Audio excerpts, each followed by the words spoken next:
Dans cette vidéo, on va voir ensemble comment lancer un business de nettoyage de fin de chantier. Je préfère vous dire tout de suite, c'est l'une des niches les plus sous-cotées dans le monde du nettoyage et c'est aussi l'une des niches qui rapporte le plus. Donc restez bien jusqu'à la fin de la vidéo pour découvrir comment, étape par étape, vous allez vous aussi pouvoir lancer votre business de nettoyage de fin de chantier. Si tu ne me connais pas, moi c'est Idriss, j'ai lancé mon business de nettoyage il y a plus de 5 ans déjà. Aujourd'hui, mon business génère plusieurs dizaines de milliers d'euros par mois. J'accompagne des entrepreneurs à lancer un business de nettoyage rentable. Et s'il y a bien une niche qui m'a permis d'atteindre ces chiffres-là, c'est bien les nettoyages de fin de chantier. Il faut savoir que les nettoyages de fin de chantier, c'est vraiment un secteur qui est très sous-estimé et très sous-exploité également. Très peu d'entreprises aujourd'hui proposent ce genre de service. Et vous le voyez, pour preuve, cette vidéo fera pas beaucoup de vues. Et sur YouTube, je suis le seul à en parler. Restez bien jusqu'à la fin de la vidéo parce qu'à la fin de la vidéo, vous saurez exactement comment lancer un business de nettoyage de fin de chantier, avec quel matériel, quel coût, comment trouver ses clients, comment faire son logo, quel statut juridique choisir. Bref, on va tout voir ensemble. Et si à la fin de cette vidéo, vous avez apprécié le contenu, pensez à vous abonner et à mettre un j'aime. Moi, ça me fait super plaisir et c'est comme ça que vous me remerciez. Avant qu'on démarre ce guide étape par étape, j'aimerais qu'on voie ensemble pourquoi faire des nettoyages de fin de chantier. Et pour ça, je vais vous poser une question très simple et je vous inviterai d'ailleurs à y répondre en commentaire. Est-ce que pour vous, c'est plus simple de trouver un client par jour dans le nettoyage canapé à 80 € le canapé, ça vous fait un chiffre d'affaires à 2400 € par mois, ou alors trouver un client tous les 6 jours de nettoyage de fin de chantier avec un panier moyen à 500 €, ce qui vous fait un chiffre d'affaires à 2500 € par mois.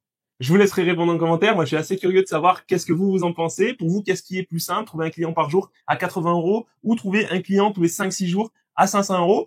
Ça va nous permettre de débattre ensemble aux commentaires et puis de voir les avis de chacun. Moi, je vais vous donner ma réponse et mon point de vue. C'est pour moi beaucoup plus simple de trouver très peu de clients qui payent bien que trouver 1 voire 2 clients par jour dans la niche du nettoyage textile. Et enfin, je vais briser l'une de vos croyances avant de démarrer ce guide. Faire un nettoyage de fin de chantier, ça n'a rien de difficile. Vous n'avez pas besoin de compétences ou d'avoir suivi une formation poussée en technique de nettoyage juste avant. Ça reste du ménage classique, entre guillemets. Vous allez bien souvent intervenir dans des maisons ou des appartements qui sont neufs, ont été 100% rénovés. Il n'y a pas de meubles, c'est simplement le nettoyage des sols, des plinthes, des menuiseries, des fenêtres. Vous l'aurez compris, c'est vraiment très simple. La particularité, c'est qu'il y a beaucoup de poussière. Vous pouvez pas faire ça avec un aspirateur classique et forcément, ça prend un peu plus de temps.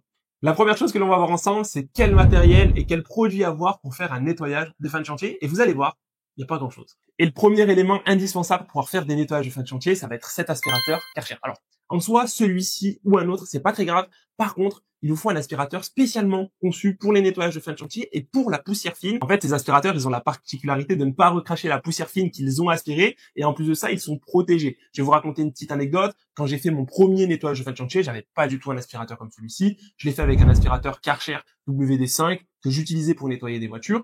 J'interviens sur mon fin de chantier et mon aspirateur meurt au bout de 2 heures.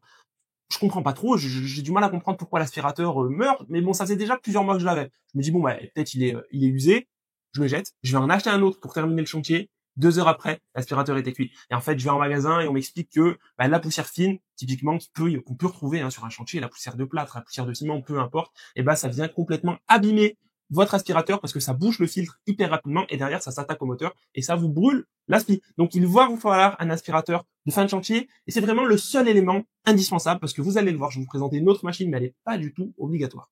La deuxième et dernière machine que je vous conseille, c'est ce nettoyeur vapeur Karcher. En fait, avec un nettoyeur vapeur comme celui-ci, vous allez pouvoir nettoyer le sol grâce à son manche et sa serpillière, mais surtout, vous allez aussi pouvoir venir nettoyer et désinfecter les surfaces. Et la vapeur, c'est quand même assez pratique parce que vous allez pouvoir passer de la vapeur sur les surfaces. Je vous donne un exemple comme les plinthes, par exemple, ou les plans de travail. La cuisine est souvent posée dans un nettoyage de fin de chantier. Et ça va vous permettre de nettoyer super facilement et sans produit toutes ces surfaces. Et ça va aussi permettre d'envoyer la poussière sur le sol pour que vous puissiez ensuite l'aspirer avec votre aspirateur. Le prix de ces deux machines, il est vraiment accessible et en un seul nettoyage, vous allez rembourser tout votre équipement. Ce qui va vous coûter le plus cher, c'est l'aspirateur parce qu'aujourd'hui, un aspirateur Karcher NT Tact, ça se vend en général entre 400 et 500 €. La machine à vapeur, elle coûte seulement 150 €. Mais pour rappel, elle n'est pas obligatoire. En soi, vous pouvez remplacer cette machine par une serpillière pour faire le sol et puis pour faire les surfaces, des microfibres et des produits.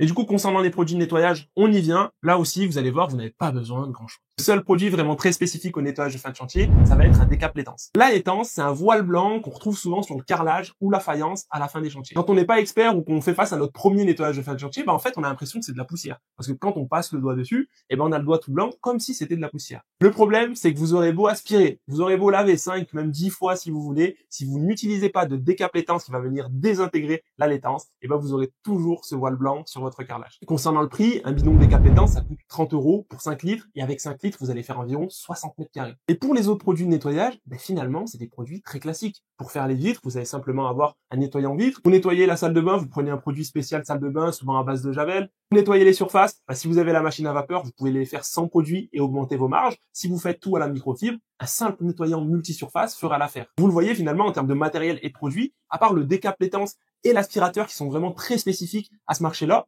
tout le reste, c'est les produits classiques que vous pouvez ou que vous utilisez déjà dans votre quotidien ou pour votre business de nettoyage. Pour mettre un chiffre à tout ça, parce que je sais que vous aimez bien les chiffres, moi je pense qu'il faut au moins 750 € pour pouvoir se lancer dans le nettoyage de fin de chantier, pour pouvoir acheter l'aspirateur. Je vous l'ai dit, qui coûte souvent entre 400 et 500 €. La machine à vapeur, même si elle n'est pas obligatoire, on va pas se mentir, elle vous fait gagner beaucoup de temps.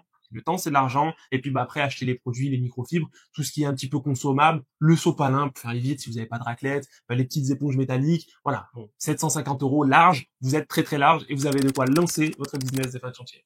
On peut donc passer à l'étape 2 qui est quel statut juridique choisir pour son business de nettoyage de fin de chantier. Là, on va pas tourner autour du pot. Si vous lancez votre business, démarrer avec une micro-entreprise. Pour moi, il n'y a pas d'autre bonne réponse parce qu'en vrai, vous l'avez vu, il n'y a pas de charge. On n'a pas besoin d'ouvrir une société. Vous achetez vos machines et vos produits, 750 balles. Mais une fois que vous les avez, vous les avez.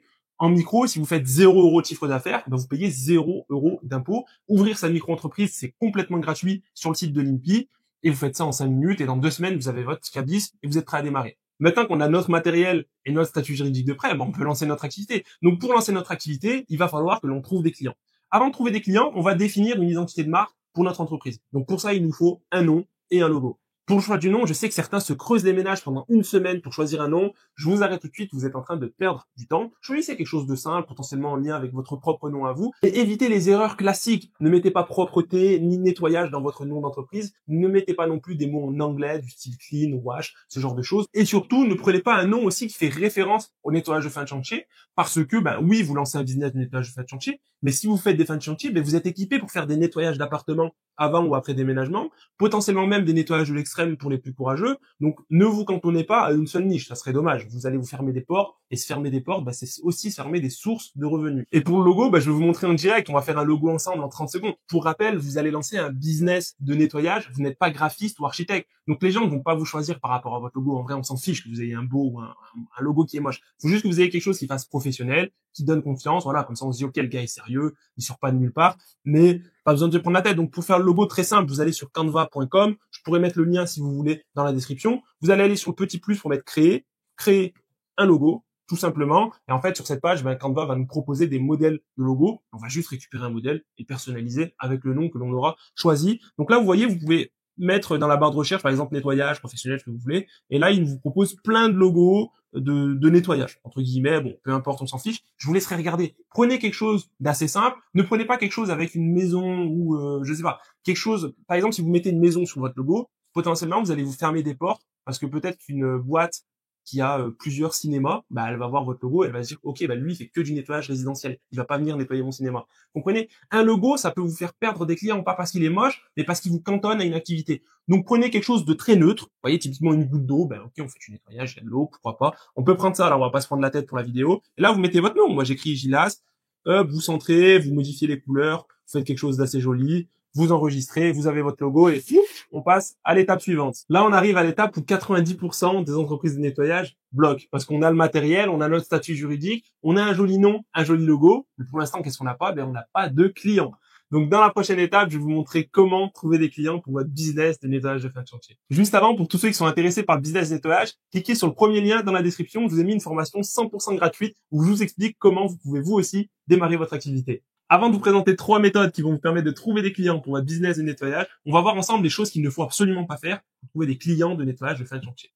La première des choses à ne pas faire, c'est trop se concentrer sur les réseaux sociaux. TikTok, Instagram, Facebook, ça va pas vous ramener des clients pour des nettoyages de fin de chantier. Instagram, Facebook, TikTok, c'est pas que c'est pas bien.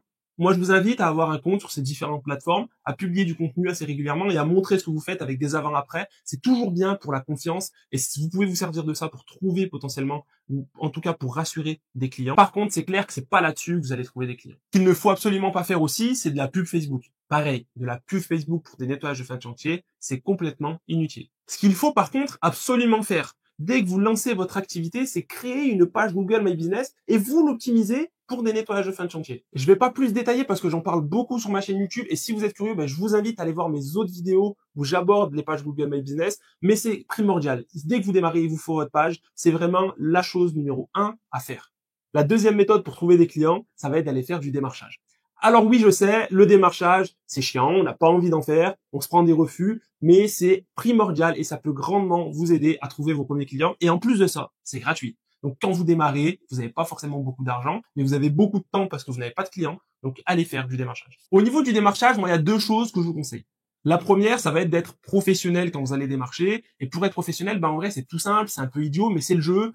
Allez-y avec un t-shirt au nom de votre boîte. Allez-y avec des cartes visites pour laisser une carte quand vous partez. Là, au moins, on montre que vous êtes pro. Si vous y allez habillé en civil, entre guillemets, en polo ou en jogging, peu importe, ça fait pas pro, en fait. C'est juste quelqu'un qui vient et qui propose ses services. Ça fait travail au noir un petit peu. Alors que si vous y allez avec un t-shirt au nom de votre marque et des cartes de visite, mais c'est tout bon. Déjà, ça fait déjà un peu plus professionnel. Et la deuxième chose très importante, en fonction des gens que vous allez aller démarcher, c'est de leur proposer quelque chose en retour. Je vous donne un exemple tout bête. Si vous allez démarcher un cabinet d'architectes pour leur présenter votre service de nettoyage de fin de chantier, eux, des nettoyages de fin de chantier, ils en ont plein. Ils envoient tout le temps parce que eux, leur métier, c'est de construire des maisons, c'est de rénover des appartements. Donc, ils envoient passer toutes les semaines. Si vous connaissez pas, vous allez juste les démarcher, vous leur dites, écoutez, moi, je suis nouveau, j'ai lancé ma boîte, prenez ma carte, appelez-moi si vous avez des nettoyages.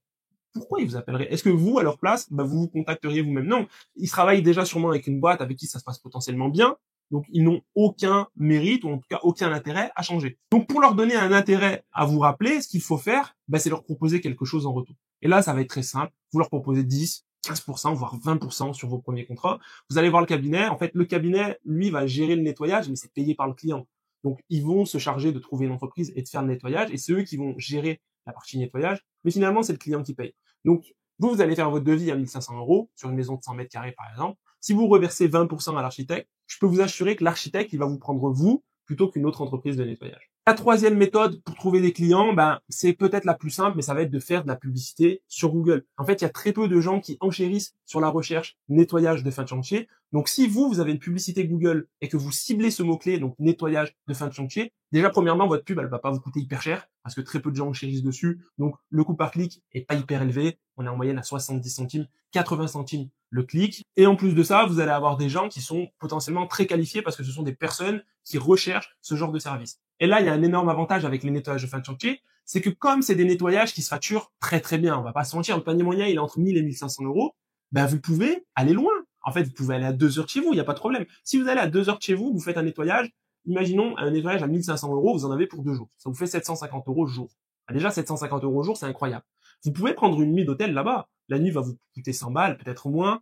Vous enlevez 100 €, mais derrière, vous êtes allé potentiellement dans une zone rurale où personne ne veut aller pour faire des nettoyages, encore moins des nettoyages de fin de chantier.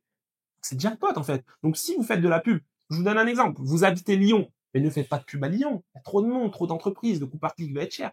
Faites de la pub autour. Allez dans l'Ain, c'est pas très loin. Faites de la pub à Mâcon. Mâcon, 50 km aux alentours, ciblez cette zone-là. Si vous êtes à Paris, en fonction du département dans lequel vous êtes, mais ne ciblez pas Paris, ne ciblez même pas l'Île-de-France. Si vous êtes, imaginons qu'il y a le département de l'Oise à proximité, mais ciblez l'Oise. Allez faire 2 heures de route pour aller dans l'Oise, il y a personne là-bas. Et faites vos nettoyages de fin de chantier là-bas. C'est pareil en Normandie. Bref, vous l'aurez compris.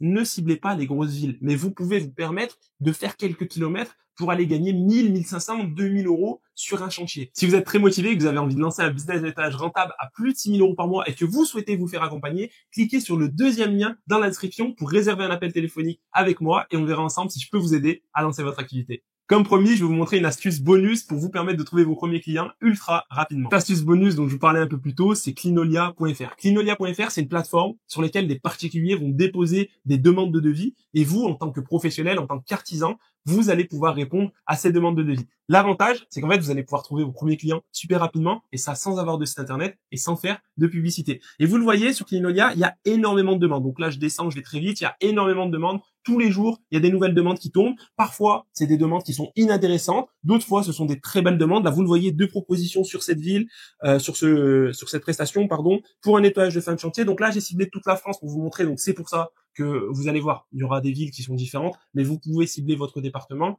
Et rappelez-vous, cibler votre département, plus les départements voisins, parce que sur des fins de chantier, on peut aller très loin. Mais en plus des nettoyages de fin de chantier, il y a aussi des nettoyages d'appartements avant, après emménagement. Ben là, je crois que c'en est un. Vous voyez, nettoyage intégral après emménagement. C'est des prestations qui payent très très bien. Alors, pas autant qu'un nettoyage de fin de chantier, mais là, sur un appartement de 56 mètres carrés, avant emménagement, vous pouvez facturer ça entre 390 et 490 euros. Ça va vous prendre une journée. C'est très correct. C'est très intéressant. Et donc, vous allez pouvoir trouver ce client hyper rapidement grâce à Clinolia. Donc, moi, je vous invite à aller voir sur clinolia.fr directement, vous inscrire. L'inscription est complètement gratuite. Faut savoir que je n'ai aucun partenariat avec Clinolia. C'est pas du tout sponsorisé. C'est juste que moi, pour mon business de nettoyage, ben, j'utilise encore Clinolia et j'ai de nombreux élèves que j'accompagne qui cartonnent et qui trouvent tous les mois 3, 4, voire même 5 chantiers de nettoyage grâce à Clinolia. Si vous vous demandez comment chiffrer ce genre de chantier de nettoyage, ben moi je vous invite à aller voir cette vidéo où je vous explique comment chiffrer n'importe quel chantier de nettoyage.